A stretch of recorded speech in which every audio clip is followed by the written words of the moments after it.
Hello everyone, I am Neelam Dahiya. Welcome to my channel. आज के video में हम करेंगे क्लास 10 के फर्स्ट चैप्टर से थ्योरम 1.3 का प्रूफ। थ्योरम क्या है यहाँ? Let p be any prime number. हमें p कोई एक प्राइम नंबर गिवन है। If p divides a square then p divides a where a is a positive integer. इस थ्योरम की स्टेटमेंट में हमें a कोई एक पॉजिटिव इंटीजर दिया है और p उसके स्क्वायर को डिवाइड करता है। It is given p divides a square, this statement is given. Then p divides a, ये प्रूव करना है हमें कि अगर p a स्क्वायर को डिवाइड करता है तो to prove is p divides a also. ठीक है, तो गिवन स्टेटमेंट हो गई p divides a square and to prove statement is p divides a। अब इसको कैसे करेंगे? सबसे पहले हम ये कंसीडर कर लेते हैं, ये a कोई positive integer. So here let a be any positive integer.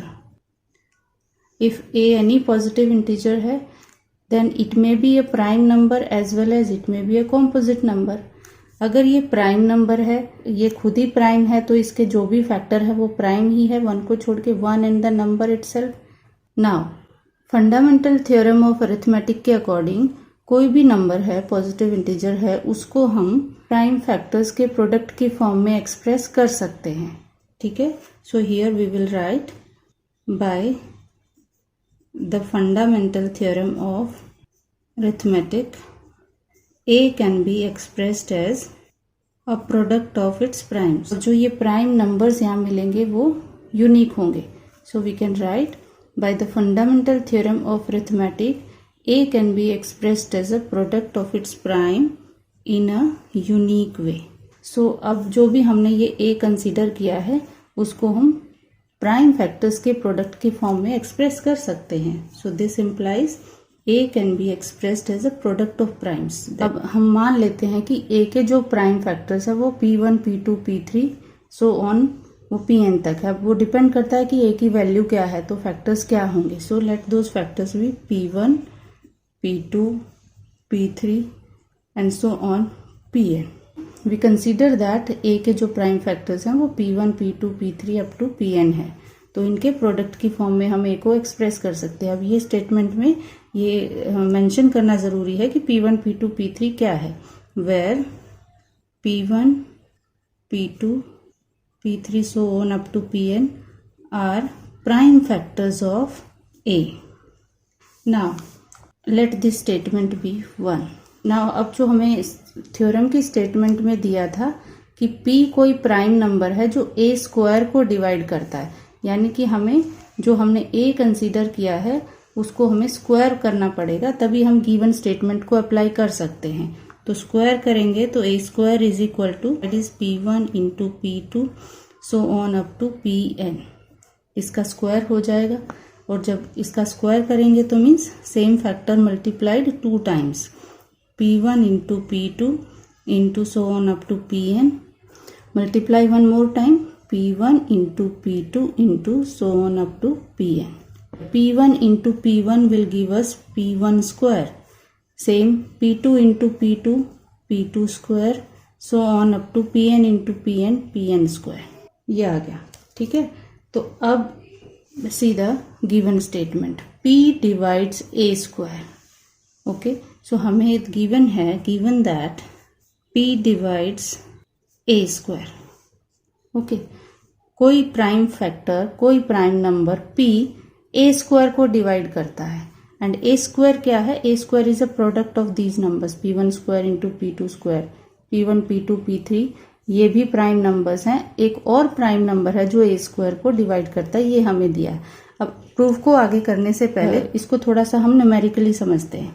Suppose we have a number 6, ठीक है, consider a positive integer 6, okay, and इसके प्राइम फैक्टर होंगे 2 इंटू 3। नाउ 6 स्क्वायर के प्राइम फैक्टर्स क्या होंगे? 2 इंटू 3 का whole square, that means 2 square into 3 square. ठीक है, ये इसी फॉर्म में आ गया।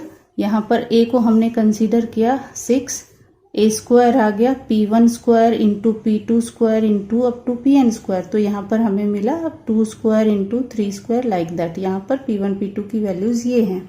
अब जो ये वैल्यू है ए स्क्वायर और जो हमने यहाँ पर 6 स्क्वायर लिया है, ये तो कौन से प्राइम नंबर से 6 स्क्वायर डिवाइड हो सकता है? जो इसकी फैक्टर्स की लिस्ट में है। ठीक है, ऐसा तो नहीं है कि 5 भी एक प्राइम नंबर है, but we can not divide 6 square by 5।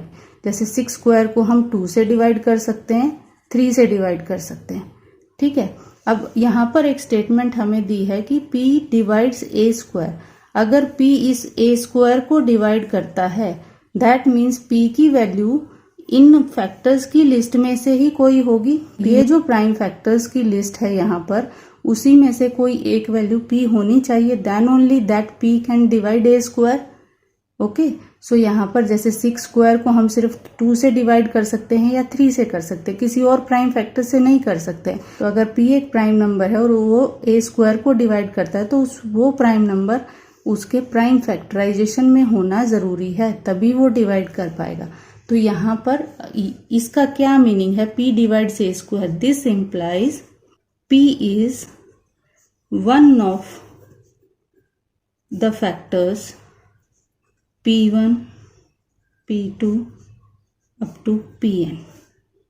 ये जो स्टेटमेंट दी है ना थ्योरम में, इसका मीनिंग यही है कि जो P की वैल्यू है वो वन ऑफ दीज वैल्यूज है, P1, P2 up to Pn। इन्हीं में से कोई एक नंबर P है, तभी वो ए स्क्वायर को डिवाइड कर पाएगा। ठीक है, अब यहाँ से P is one of the factors P1, P2, Pn। अब P की value P1, P2, P3 up to Pn में से ही है, तो मतलब वो यहाँ पर भी है। सी हियर, वो यहाँ इक्वेशन 1 में भी लाई करेगा। मीन्स ये क्या है? P1, P2, P3 are factors of actually a के भी फैक्टर है और ए स्क्वायर के भी फैक्टर है, तो वो P जो है ए के फैक्टर्स में भी लाई करेगा। P is a prime factor of a, और अगर वो उसका प्राइम फैक्टर है तो वो ए को डिवाइड भी करेगा। ठीक है, ज्यादा कुछ नहीं है, 2 ही स्टेटमेंट्स हैं मेन इसमें, बस थोड़ा समझने की जरूरत है। तो यहाँ पर if P is one of these P1, P2, P3 up to Pn, this implies P divides P1 into P2 into P3 on on up to Pn। तो इनका जो प्रोडक्ट है, अगर P इनमें से ही कोई एक है, तो ये जो प्रोडक्ट आएगा वो प्रोडक्ट P से डिविजिबल होगा। मीन्स P उसको डिवाइड करेगा, और P अगर इसको डिवाइड करेगा तो ये क्या है? From first we have written this is nothing but A, so here we can write there, and this implies P divides A, and this we have written from equation number first. So this was to prove.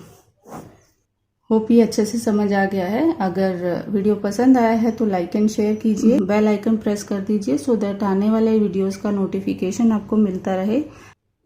And channel को अगर अभी तक subscribe नहीं किया है तो please do it. Thank you.